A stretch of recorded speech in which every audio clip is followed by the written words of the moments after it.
রামিসার এই হত্যাকারীর সর্বোচ্চ শাস্তি হচ্ছে মৃত্যুদণ্ড। ইনশাআল্লাহ আগামী 1 মাসের মধ্যে নিশ্চিত করবে। এই ধরনের শিশু নির্যাতন বা নারী নির্যাতন বর্তমান সরকার কোনোভাবেই মেনে নিবে না। ঢাকার মিরপুরে একটি নিষ্পাপ মেয়ের নির্মম মৃত্যুর মাধ্যমে মানুষের মানবিক মূল্যবোধের চূড়ান্ত অবক্ষয়ের চূড়ান্ত প্রমাণ মিলেছে। প্রিয় উপস্থিতিবৃন্দ, প্রিয় ভাই বোনরা, এ বিষয়ে একটি কথা আজকের এই অনুষ্ঠানে আমি পরিষ্কারভাবে আপনাদের সামনে তুলে ধরতে চাই। এই ধরনের শিশু নির্যাতন বা নারী নির্যাতন বর্তমান সরকার কোনোভাবেই মেনে নিবে না এবং বর্তমান সরকার রামিসার এই হত্যাকারীর সর্বোচ্চ শাস্তি ইনশাআল্লাহ আগামী 1 মাসের মধ্যে নিশ্চিত করবে এবং সেই সর্বোচ্চ শাস্তি হচ্ছে মৃত্যুদণ্ড,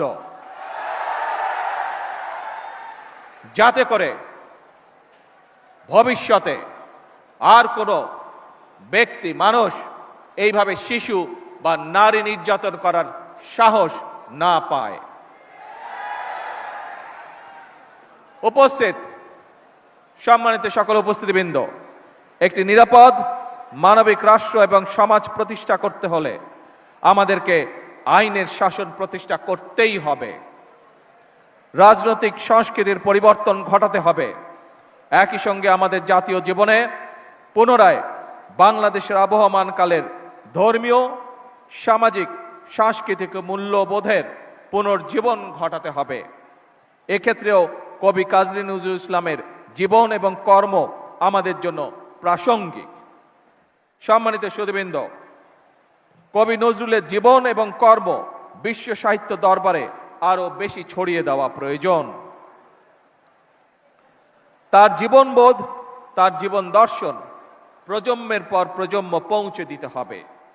এরই অংশ হিসাবে আমাদের জাতীয় কবির স্মৃতি বিজড়িত ত্রিশালকে নজরুল সিটি হিসাবে ঘোষণা করা যায় কিনা এর ব্যাপারে সম্ভাব্যতা